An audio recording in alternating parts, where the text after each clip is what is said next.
নিলামে বেচাকেনার কথা আমরা সকলেই জানি।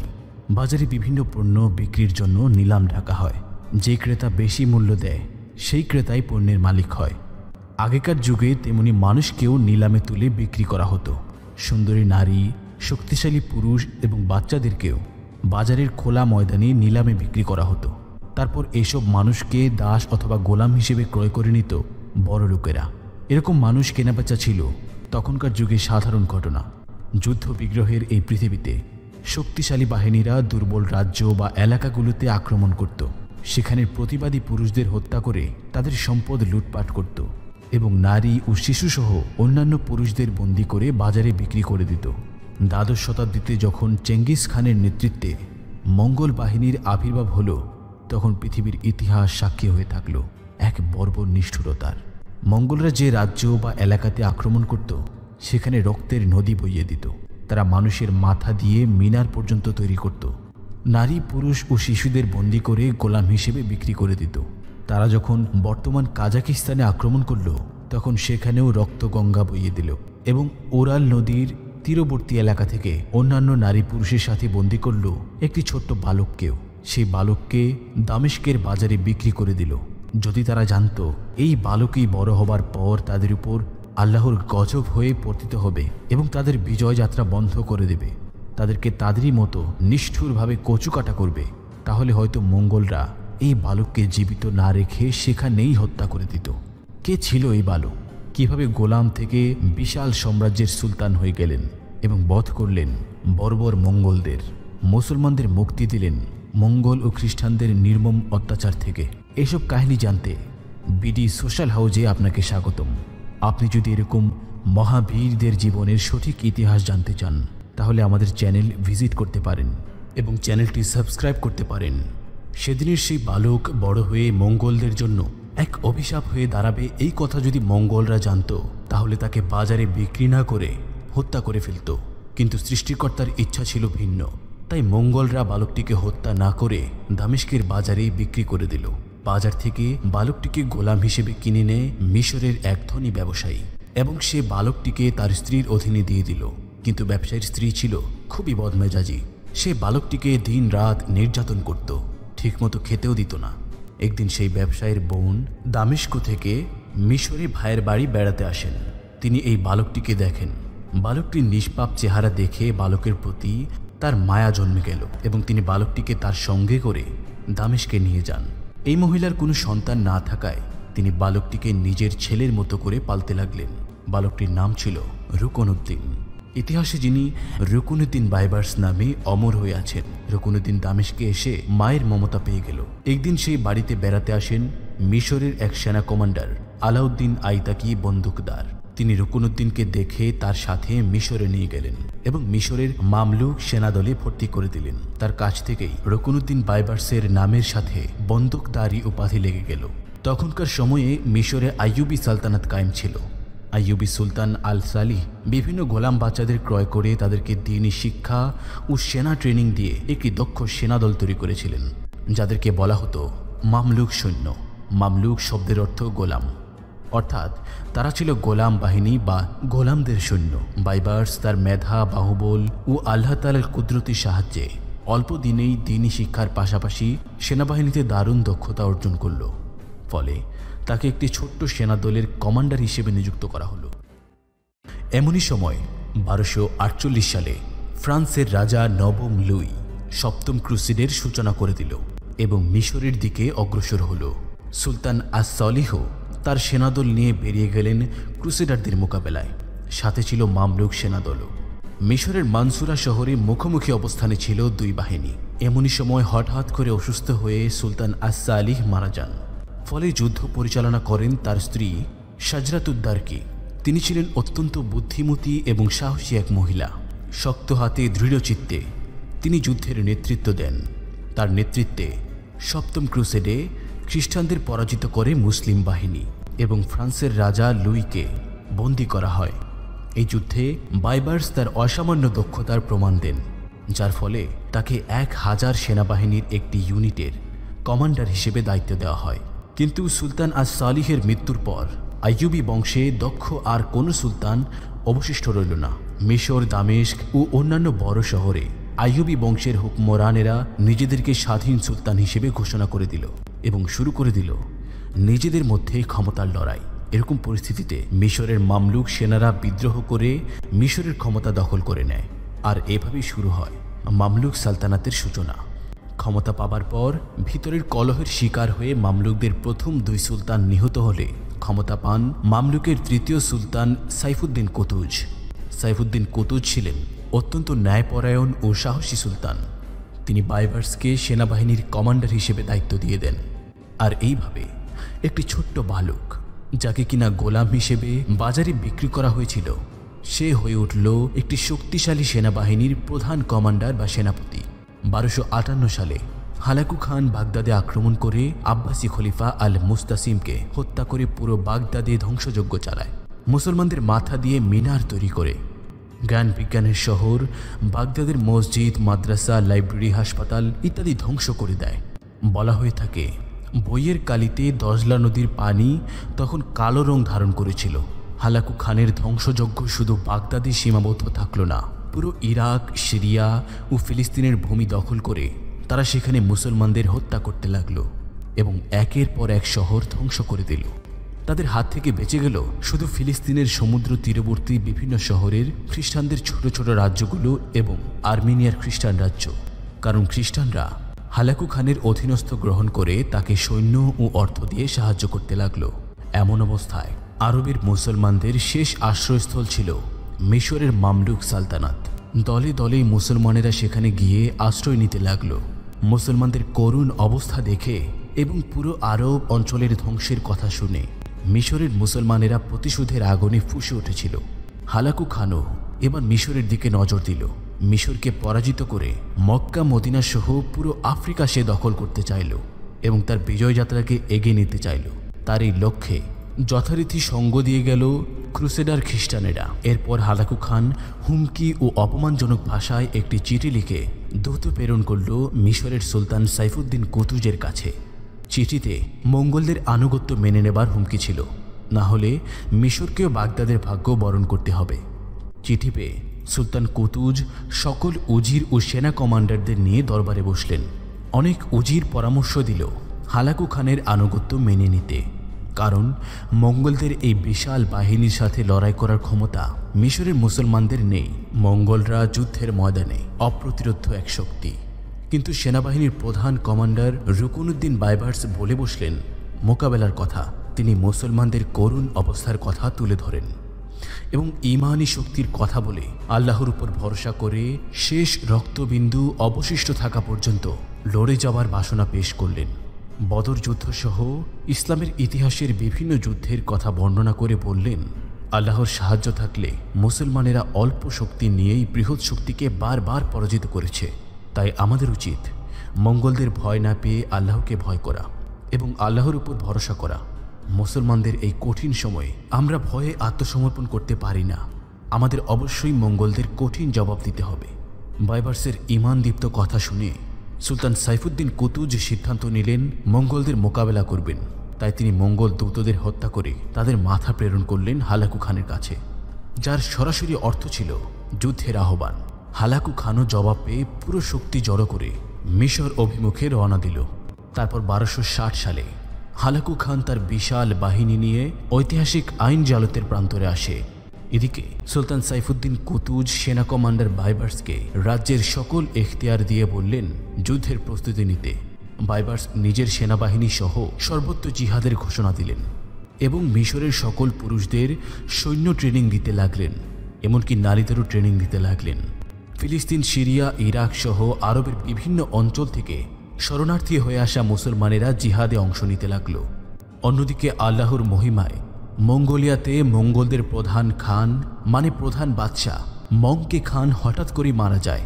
ফলে পরবর্তী প্রধান খান নির্বাচনে অংশ নিতে হালাকু খানকে মঙ্গোলিয়ায় ফিরে যেতে হয়। সেজন্য সে তার বিশ্বস্ত সেনাপতি কিতবুকার অধীনে 40,000 মঙ্গল সেনা ও তার মিত্র খ্রিস্টান সেনাদের রেখে গেল আইন জানুতের প্রান্তরে এবং বলল তার জন্য অপেক্ষা করতে, সে শীঘ্রই ফিরে আসবে। হালাকু খানের ফিরে যাবার খবর পেয়ে রুকনুদ্দিন বাইবার্স সিদ্ধান্ত নিলেন মিশরের ডিফেন্স পজিশনে না থেকে সামনে এগিয়ে নিজেরাই মঙ্গলদের হামলা করবেন। সেই লক্ষ্যে প্রায় 25,000 সেনা নিয়ে সুলতান কুতুজ ও রুকনুদ্দিন বাইবার্স কায়রো থেকে বের হয়ে আইন জালতে উপস্থিত হন। তারপর 3 সেপ্টেম্বর 1260 সালে রমাদান মাসে দুই বাহিনী মুখোমুখি হয়। সুলতান সাইফুদ্দিন কুতুজ ও সেনাপতি রুকনুদ্দিন বাইবার্সের দক্ষতায় 25,000 সৈন্য নিয়ে 40,000-এর বেশি মঙ্গল ও খ্রিস্টান সেনাদের কচুকাটা করে মুসলমান বাহিনী মঙ্গলদের সেনাপতি কিতবোকা সহ সকল মঙ্গল ও খ্রিস্টান সেনাদের হত্যা করা হয়। মুষ্টিমেয় সেনা পালিয়ে যেতে সক্ষম হয়েছিল। ঐতিহাসিক এই যুদ্ধে মঙ্গলদের পরাজয়ের ফলে যেমনই মিশর সহ পুরো আফ্রিকা ও স্পেন সহ ইউরোপের অঞ্চল নিরাপদ হয়েছিল, মঙ্গলরা অপরাজয় শক্তি, তাদের কেউ পরাজিত করতে পারবে না, এই ধারণাটিও মানুষের মন থেকে দূর হতে লাগল। সিরিয়া, ফিলিস্তিন সহ আরব ভূখণ্ডের বেঁচে যাওয়া মুসলমানেরা মঙ্গলদের বিরুদ্ধে প্রতিরোধ করা শুরু করল। এদিকে সুলতান সাইফুদ্দিন কুতুজ মিশরে ফিরে যান, আর সেনাপতি রুকনুদ্দিন বাইবার্স তার সেনা নিয়ে সিরিয়া ও ফিলিস্তিনের অঞ্চলগুলো এক এক মঙ্গলদের হাত থেকে পুনরুদ্ধার করতে থাকেন। যেখানেই মঙ্গল দেখেন সেখানেই তাদের হত্যা করতে থাকেন। ধীরে ধীরে পুরো সিরিয়া মঙ্গলদের হাত থেকে মুক্ত হয়ে যায় এবং রুকনুদ্দিন বাইবার্সের নাম পুরো আরব বিশ্বে ছড়িয়ে যায়। এখানে আসে আরেকটি টার্নিং পয়েন্ট। রুকনুদ্দিন বাইবার্স হত্যা করেন সুলতান সাইফুদ্দিন কুতুজকে এবং নিজে হয়ে যান মামলুক সালতানাতের চতুর্থ সুলতান। সুলতান সাইফুদ্দিন কুতুজের হত্যার বিষয়ে ইতিহাসে বিভিন্ন ধরনের বর্ণনা পাওয়া যায়। কোনো কোনো ইতিহাসবিদ বলেন ক্ষমতার লোভে রুকনুদ্দিন বাইবার্স সুলতান সাইফুদ্দিন কুতুজকে হত্যা করেন। আবার কেউ কেউ বলেন মঙ্গলদের একের পর এক যুদ্ধে পরাজিত করে রুকনুদ্দিন বাইবার্স পুরো আরব বিশ্বে মুসলমানদের কাছে একজন হিরো হিসেবে পরিচিতি পেয়ে যান। ফলে সুলতান সাইফুদ্দিন কুতুজ হিংসাত্মক হয়ে রুকনুদ্দিন বাইবার্সকে হত্যার জন্য গুপ্ত ঘাতক প্রেরণ করেন, কিন্তু হত্যাকারী রুকনুদ্দিন বাইবার্সকে হত্যা করতে ব্যর্থ হয় এবং রুকনুদ্দিন বাইবার্স প্রতিশোধ পরায়ণ হয়ে সুলতান সাইফুদ্দিন কুতুজকে হত্যা করেন। অথবা তিনি হত্যা করতে চাননি, তবে লড়াইয়ের এক পর্যায়ে অনিচ্ছাকৃতভাবে তার তরবারির আঘাতে মৃত্যু হয় সুলতান সাইফুদ্দিন কুতুজের। ঘটনা যাই হোক, সুলতান সাইফুদ্দিন কুতুজের মৃত্যুর পর 1260 সালে মামলুক সালতানাতের চতুর্থ সুলতান হিসেবে অভিষেক হয় রুকনুদ্দিন বাইবার্সের। সুলতান হবার পরপরই তিনি সালতানাতের ভিত্তি মজবুত করেন, সেনাবাহিনী পুনর্গঠন করেন, অর্থনীতিতে দারুণ উন্নতি করেন। ক্ষমতায় এসেই কায়রোতে আব্বাসীয় খেলাফত পুনঃপ্রতিষ্ঠা সুলতান বাইবার্সের রাজত্বকালের উল্লেখযোগ্য একটি ঘটনা। 1258 খ্রিস্টাব্দে বাগদাদে হালাকু খান কর্তৃক আব্বাসীয় বংশের শেষ খলিফা আল মুতাসিম বিল্লাহ নিহত হলে মুসলিম জাহান খলিফা শূন্য হয়ে পড়ে। মামলুক সুলতান বাইবার্স এই খেলাফত পুনঃপ্রতিষ্ঠা করে মুসলিম বিশ্বের বিরাট উপকার সাধন করলেন। তিনি সিরিয়া থেকে আব্বাসী বংশের এক ব্যক্তি আবুল কাসিম আহমদ বিন মোহাম্মদ জাহের বি আমরিল্লাহকে সসম্মানে ডেকে তার কাছে বায়াত করেন। মুসলিম বিশ্বের ঐক্য ও ভ্রাতৃত্ববোধ সৃষ্টিতে খেলাফতের পুনঃপ্রতিষ্ঠার প্রয়োজনীয়তা ও গুরুত্ব অনস্বীকার্য। তারপর সুলতান রুকনুদ্দিন বাইবার্স ঐতিহ্যবাহী আল আজহার মসজিদের সংস্কার করেন এবং নব উদ্যমে সেখানে লেখাপড়া ও খুতবার ব্যবস্থা করেন। অতঃপর সেখানে শাফি মাযহাবের একজন প্রধান বিচারকের অধীনে প্রতিটি মাযহাবের প্রতিনিধি হিসাবে 4 জন কাজীকে নিযুক্ত করেন, যারা পবিত্র কোরআন ও হাদিস অনুসারে বিচার কার্য পরিচালনা করতেন। এছাড়াও মিশরের বাইরে তিনি বেশ কিছু সংস্কারমূলক কাজ করেন। এর মধ্যে রয়েছে মদিনায় মসজিদে নববীর উন্নয়ন এবং ফিলিস্তিনের আল খালিলে মসজিদ ইব্রাহিমের সংস্কার। 1262 খ্রিস্টাব্দে তিনি জেরুজালেম পরিদর্শন করেন এবং সেখানেও পবিত্র স্থানসমূহের প্রয়োজনীয় উন্নয়ন সাধন করেন। সাম্রাজ্যের মধ্যে সুন্দর সুন্দর মসজিদ তার স্থাপত্য শিল্পের প্রতি অনুরাগের পরিচয় বহন করে। মসজিদের উন্নয়নের সঙ্গে সঙ্গে ধর্মীয় ও জনহিতকর নানা প্রতিষ্ঠানও তৈরি করেছিলেন। তার আমলের স্থাপত্যের মধ্যে তার নামাঙ্কিত মসজিদ এবং বিদ্যালয় আল মাদ্রাসা আল জাহিরিয়া আজও বিদ্যমান। সুলতান রুকনুদ্দিন বাইবার্স মিত্রতা তৈরি করেন সুলতান বারকে খানের সাথে। বারকে খান নিজেও একজন মঙ্গল ছিলেন। তিনি ছিলেন চেঙ্গিস খানের নাতি এবং হালাকু খানের চাচাতো ভাই। বারকে খান নিজে চিঠি লিখে রুকনুদ্দিন বাইবার্সের সাথে মিত্রতা তৈরি করেন। বারকে খানের এই বন্ধুত্বে সুলতান বাইবার্স এত খুশি হন যে মসজিদের খুতবায় খলিফার নামের পরে নিজের নামের সাথে বারকে খানের নামও পড়ার ঘোষণা দিলেন। তিনি বারকে খানের সাথে মিত্রতা করে বারকে খানের সাম্রাজ্যের মঙ্গলদের মিশরে আসার সুযোগ দিলেন। ফলে হাজার হাজার মঙ্গল মিশরের মুসলমানদের সাথে মিশে ইসলামে প্রবেশ করা শুরু করল। অন্যদিকে আইন জালুতের যুদ্ধে মঙ্গলদের পরাজয় এবং সিরিয়া ও ফিলিস্তিন থেকে মঙ্গলদের বিতাড়িত হবার ফলে হালাকু খান পুরো শক্তি নিয়ে মামলুক সালতানাতে আক্রমণ করতে চাইল। যখন সে বিশাল সেনাদল নিয়ে আজারবাইজানের এলাকা থেকে বের হয়ে আসলো, তখন বাম দিক থেকে বারকে খান তাকে আক্রমণ করে বসল। তারপর হালাকু খান আমৃত্যু বারকে খানের সাথে যুদ্ধে লিপ্ত থাকল, ফলে পুনরায় সিরিয়া বা ফিলিস্তিনের দিকে অগ্রসর হওয়ার সুযোগ পেল না। মঙ্গলদের আক্রমণ থেকে নিরাপদ হয়েই সুলতান রুকনুদ্দিন বাইবার্স নজর দেন আর্মেনিয়া ও আন্তাকিয়া সহ ফিলিস্তিনের সমুদ্র তীরবর্তী বিভিন্ন শহরের খ্রিস্টান রাজ্যগুলোর দিকে। তৃতীয় ক্রুসেডে ইংল্যান্ডের রাজা রিচার্ড ও সুলতান সালাউদ্দিন আইয়ুবীর মধ্যেকার চুক্তি অনুযায়ী এসব ছোট ছোট খ্রিস্টান রাজ্যগুলো স্বাধীনভাবে সমুদ্র এলাকায় রাজত্ব করত। কিন্তু ইউরোপের শক্তির সাহায্যে তারা বারবার মুসলমানদের বিরুদ্ধে ক্রুসেডের সূচনা করত এবং শেষমেশ মঙ্গলদের সাথে আতাত করে মুসলমানদের বিরুদ্ধে যুদ্ধরত ছিল। তাই সুলতান রুকনুদ্দিন বাইবার্স এদেরকে সমূলে উৎখাত করার সিদ্ধান্ত নিলেন। প্রথমেই তিনি আন্তাকিয়া বা এন্টিয়ক শহর অবরোধের জন্য সেনা প্রেরণ করলেন। দীর্ঘদিন এই শহর মুসলমানেরা অবরোধ করে রাখে। অবশেষে আর্মেনীয় রাজা হিতম সৈন্য নিয়ে তাদের সাহায্যে এগিয়ে আসে। ফলে সুলতান বাইবার্স অবরোধ তুলে নিয়ে সেনাবাহিনীকে ফিরে আসার হুকুম দেন। এরপর 1263 সালে ক্রুসেডারদের অন্যতম শহর আক্কা অবরোধ করেন, কিন্তু আক্কার দুর্গের শক্তি বিবেচনা করে তিনি সেখান থেকে ফিরে এসে কাইসারিয়া ও হাইফা শহর দুটি জয় করেন। 1265 সালে তিনি গাজায় ব্যাপক সৈন্য সমাবেশ করেন। তারপর তিনি জাফা ও আরসুফ শহর দখল করেন। 1266 সালে রামলা ও সাফেদ শহরও ক্রুসেডারদের দখলমুক্ত করেন। এইভাবে একের পর এক রাজ্য হারিয়ে ক্রুসেডারেরা অত্যন্ত দুর্বল হয়ে পড়ে। তারপর তিনি নজর দেন মঙ্গলদের অন্যতম মিত্র আর্মেনিয়ার দিকে। প্রথমে তিনি আর্মেনিয়ার রাজা হিতমকে আনুগত্য প্রদর্শন ও কর প্রদান করতে বললেন, কিন্তু আর্মেনিয়ার রাজা হিতম মঙ্গলদের প্ররোচনায় এই প্রস্তাব প্রত্যাখ্যান করে এবং মামলুকদের বিরুদ্ধে ষড়যন্ত্রে লিপ্ত হয়। ফলে সুলতান বাইবার্স আমির সাইফুদ্দিনের নেতৃত্বে একটি বাহিনী প্রেরণ করেন তাকে শায়েস্তা করতে। 1266 সালে সংঘটিত হয় এক রক্তক্ষয়ী যুদ্ধ। যুদ্ধে মামলুকদের হাতে পরাজিত হয় আর্মেনীয় বাহিনী। আদানা, মেমিস্ত্রা, তারসুস প্রভৃতি বৃহত্তম শহরগুলো মামলুকরা দখল করে এবং সেখানে ব্যাপক হত্যা ও ধ্বংসযজ্ঞ চালায়। 1268 সালে সুলতান বাইবার্স পুনরায় আন্তাকিয়া বা এন্টিয়ক শহর অবরোধ করেন। এবার তিনি তার বাহিনীকে 3টি ভাগে ভাগ করে চতুর্দিক থেকে শহরটিকে ঘিরে ফেলেন এবং রসদ সরবরাহের সকল পথ বন্ধ করে দেন। অবশেষে তীব্র অবরোধের মুখে শহরটির পতন হয়।